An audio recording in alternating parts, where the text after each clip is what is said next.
Welcome back. అందువల్ల లోకేష్ అంటే రామారావు గారికి ఇష్టమేనండి అప్పుడు చిన్నప్పుడు? అసలు ఏమీ లేదండి, పెద్దగా వచ్చేది లేదు అతను ఎప్పుడు కూడా మా దగ్గరికి. నేను వచ్చాక, అంతకుముందు నాకు తెలియదు, అంటే చిన్నపిల్లాడు అప్పుడు.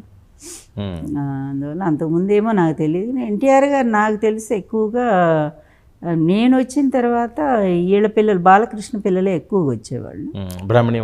బ్రాహ్మణి తేజస్వి నా దగ్గరే బాగుండేవాళ్ళు. తర్వాత ఈమె పురంధరీశ్వరి పిల్లలు ఇద్దరు వచ్చేవాళ్ళు.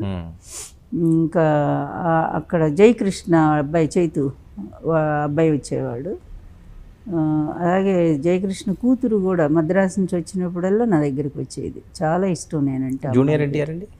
జూనియర్ ఎన్టీఆర్ నేనే ఇక స్వయం రోజు రా బాబు అని చెప్పి తీసుకొచ్చి బాగా చూసాము జూనియర్ ఎన్టీఆర్ని. అతను అరంగేట్రం కూడా నేనే చేయించాను కదా, డ్యాన్స్. చాలా చిన్న పిల్లాడు, ముద్దుగా. బాగా ఇష్టం అండి ఎన్టీఆర్ గారికి జూనియర్ అంటే? ఇష్టమే, అభిమానం ఉండేది. ఎందుకంటే ఆ పిల్లాడు మంచి డాన్సర్ అనేది కూడా ఆయనకి అభిమానం ఉండేది. తర్వాత విశ్వామిత్రలో చిన్న పాత్ర కూడా వేయించాడు, లోహితుడు ఏదో పాత్ర వేయించినట్టున్నాడు. అట్లా ఎన్టీఆర్ గారు పిల్లలందరినీ బాగా చూసేవారండి, ఏం తేడా ఉండేది కాదు. అందరూ ఇష్టమే ఆయనకి, కొడుకులన్నా కూతుళ్ళన్నా అందరన్నా ఇష్టమే. చంద్రబాబు నాయుడు గారు ఆయన చనిపోయిన తర్వాత నాకు తెలిసి లోకేష్ ఎప్పుడు రాలేదండి. రాలేదా? రాలా.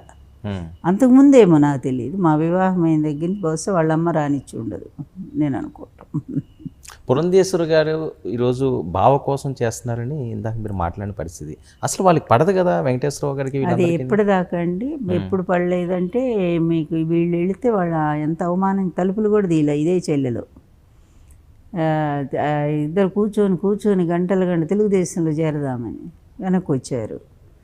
సరే, అట్లాంటి వాళ్ళు సడన్గా ఎప్పుడైతే ఈయన భువనేశ్వర్ని ఏదో అన్నారు, అవమానం చేశారు అని కడవల కొద్ది కన్నీళ్లు గార్చుకొని అప్పుడు ఈ కుటుంబ సభ్యులందరికీ సమావేశం పెట్టారు చూడండి.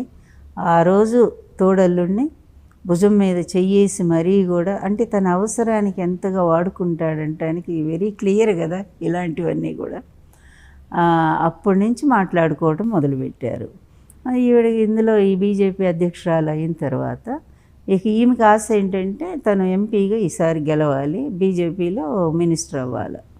ఇది ఆమె కోరిక. తప్పేం కాదు, ఆమె కోరికలు ఆమెకు ఉంటాయి.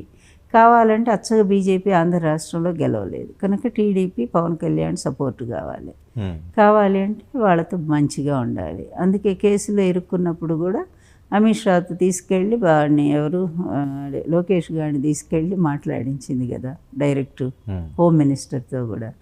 తర్వాత ఏమైందో బెయిల్ వచ్చింది. సరే, ఇక వాడి జోలు పోదలుచుకోలేదు. ఓకే, అంటే కుటుంబం అంతా కూడా చంద్రబాబు నాయుడు గారికి సపోర్ట్గా నిలబెడతారు కదా లక్ష్మీపార్వతి గారు ఈ రోజు వరకుని. ఆయన నిజంగా ఎన్టీ రామారావు గారికి అన్యాయం చేశారనో లేకపోతే అవినీతి పరుడు అనో? ఒక్కటి, అందరు ఏం లేరండి, అన్నలదమ్ముల్లో చాలా తేడాలు ఉన్నాయి. మీకు బాలకృష్ణకి ఆయన కూతుర్ని పెళ్లి కోడలిగా చేసుకొని కొడుకు పెళ్లి చేసుకొని అతను ఆ కుటుంబాన్ని కలుపుకున్నాడు. ఇక పురంధరీశ్వరి వాళ్ళు మొన్నటిదాకా మాటలు లేవు కదండి.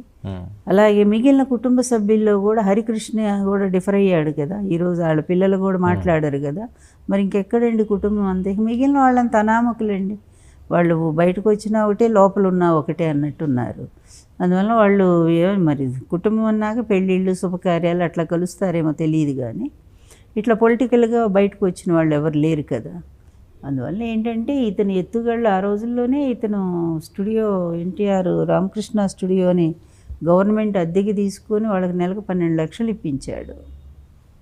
పెద్ద వివాదం అయిపోయింది అది కూడా. సరే, ఎక్కడ ఎవరిని ఎట్లా మేనేజ్ చేయాలో అతనికి బాగా తెలుసు. ఏదైనా ఒక్కటే అండి, హీఈస్ ద మోస్ట్ కన్నింగ్ అండి ఇన్ పాలిటిక్స్. అంత దుర్మార్గుడు, అంత అవినీతి పరుడు చరిత్రలో ఇంతవరకు లేదు. బాలకృష్ణ గారు కావనియండి, వీళ్ళందరికీ బాలకృష్ణ నా దృష్టిలో ఇప్పటికి ఒక చిన్నపిల్లాడు మనస్తత్వం అండి. లేకపోతే ఎవరైనా పబ్లిక్గా అవి తీసేయమని చెప్తారా? మెచ్యూర్డ్ పర్సన్ అయిన వాళ్ళు ఎవరైనా సరే ఆ కటౌట్లు తీసేయండి, లేకపోతే ఆ బ్యానర్స్ చింపేసేయండి అని ఎవరైనా చెప్తారు ఓపెన్గా. తను ఒక ఎమ్మెల్యేగా ఉన్నారు, మరి అతను కూడా కుటుంబ సభ్యుడే కదండి, నీ అన్న కొడుకే కదా junior NTR. Is different person కాదు కదా, కొన్ని పొలిటికల్ రైవల్ అనుకోవటానికి కాదు కదా. అంటే ఏంటి, మీ మాట వినకపోతే వాళ్ళంతా కూడా మీరు వెలేస్తారు, నాలాగా నన్నే లేసినట్టుగా. మీ మాట విండి మీకు జీ హుజూర్ అంటుంటే మాత్రం మా అల్లుడు మా కొడుకు మా ఇదని కలుపుకుంటారు బంధుత్వాలు. ఇదంతా ఒక ఇమ్మెచ్యూరిటీ స్థాయిలోనే జరుగుతాయి నాకు తెలిసి. అందులో బాలకృష్ణ అంతే, అతను మెంటల్గా పెద్ద ఎదిగాడని నేను ఎప్పుడు అనుకోను అసలు.